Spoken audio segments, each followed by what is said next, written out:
Hey guys, my favorite thing to do is cook breakfast. And the first step is always put some bacon on. So instead of pre-oiling my griddle, which is already well seasoned, I just put some bacon on. And this will coat my grill in that delicious bacon grease that renders from the fat off the bacon. And I like to do it all over the grill.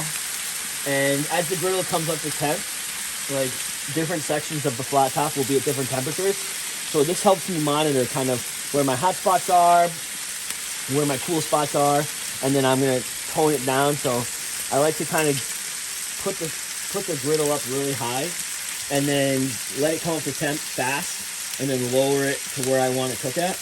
I always keep it slightly under medium. And I just do all the burners exactly the same.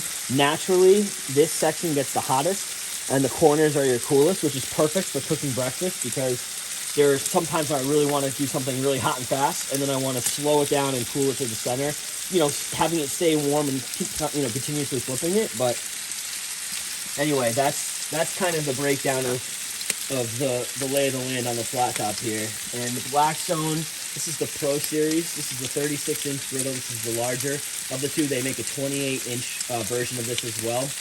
But I just, I can't say enough. Like, the real estate on this is just amazing. And I absolutely love cooking on this. You can cook breakfast, lunch, and dinner. I'm going to be making videos doing that exact thing. So I'm going to have a link down below for my overall review.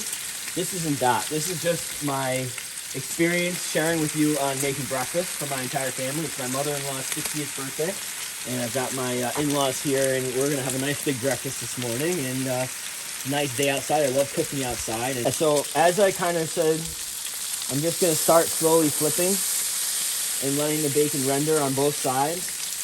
And there's no magic to this. I'm not a professional line cook or anything, but as I see it bubble up and ripple, I just keep flipping it until I get the color that I want. And like I said before, the grease that's rendering off of the bacon is just gonna make everything else that I cooked this morning taste that much better. And so that's pretty much it. I'm just doing, one at a time. I'll just, flip them.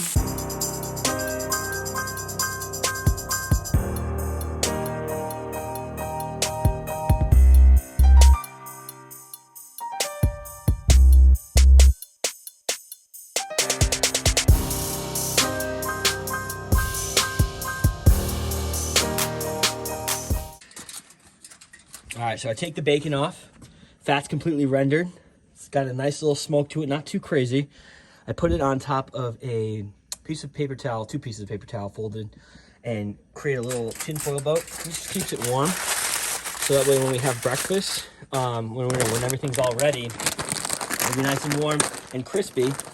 And then I just kind of essentially push the bacon grease around the griddle to make sure it has maximum coverage. And then the next thing I do is the hash browns. I'm just gonna dump a full bag. These are my favorite. These are so good. Just dump them on. The nice part about this too is this grill has a trash can on the side. So right before I cook, I always put a fresh bag on the side, fresh roll of paper towel. Griddle cookers will know you'll be using paper towel like crazy throughout your cook. And so this is just such a nice little luxury to have that this particular model has. And you're always trying to what do I do with my paper towel? So it's nice to just chuck it in the side and then take it with you when you're done.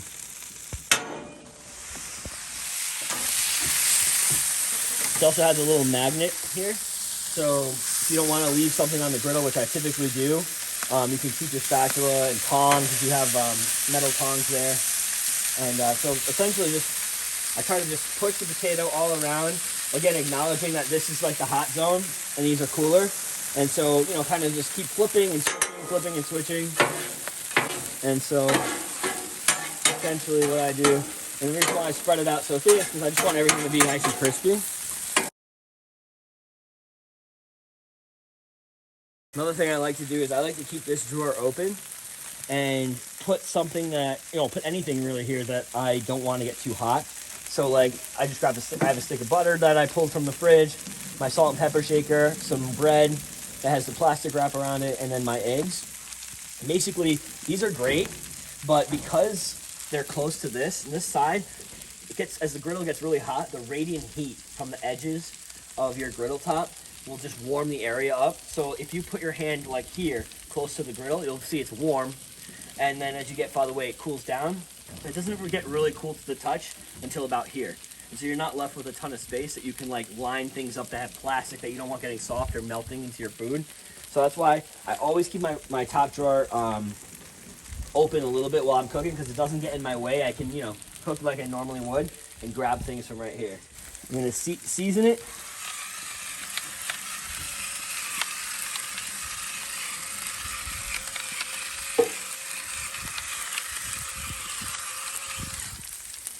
I absolutely love this pepper shaker.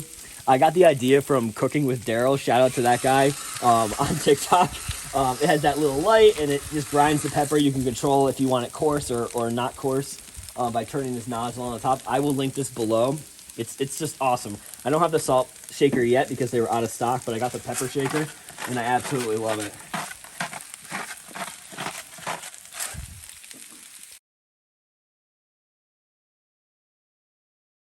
All right, so potatoes are cooking. I'm almost ready to start doing my eggs. What I do is I grab a little warming plate that I keep the eggs in when they're done. And I actually lean and move this plate up against the griddle, not touching it, but right near it. And what I find is that it actually starts to absorb some of the heat, the radiant heat from the griddle, and warm up. And what I'll do is I leave the handles here, and then I'll turn it and then put this side up against the griddle. And same with this, I just keep it close.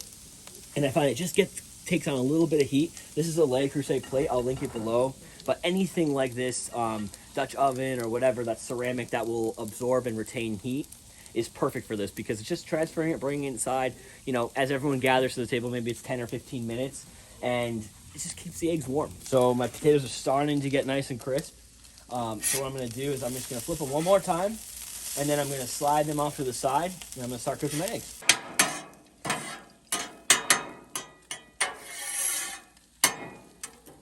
I got my eggs here. I've pre-salted and pre-peppered them. So I'm just gonna make some egg and cheese omelets.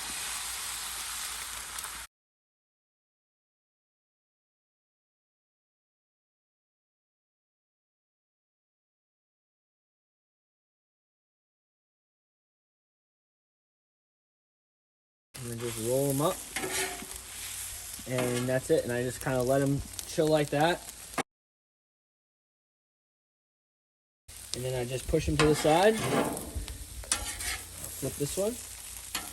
Let it cook a little more. And just push it to the side. And then I go again.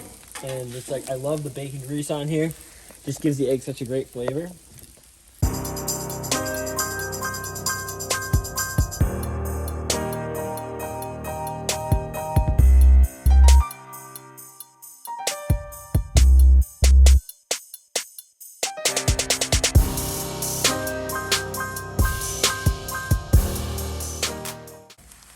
All right, so the last step, I just quickly griddle up some toast for the family.